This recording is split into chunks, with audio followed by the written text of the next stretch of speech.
आज राखी बना है, सबको पता है कि सबकी राखी बनती है, तो मेरी बन गई। मैं गर्ल हूँ फिर भी। और मैं बताऊँ, बाल की कटवाई हूँ।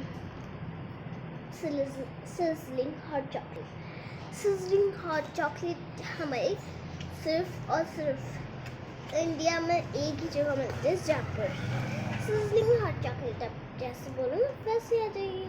मैं तो वाइट और पिंक मांगी हूँ, वाइट और पिंक। बहुत टेस्टी है गाइस, पहली बार खा रही हूँ मैं। मेरी बहन ने बताया था मुझे।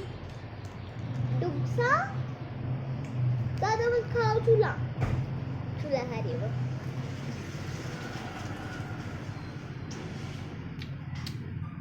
उसकी तरफ क्यों ध्यान आ रहा है पता है?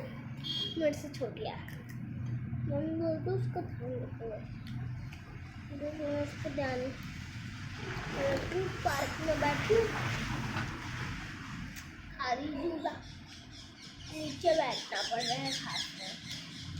इधर एक रूम है, पंडित जी रहता है, हम तो खाना खाते रहते हैं। तो नेक्स्ट वीडियो में बाय बाय।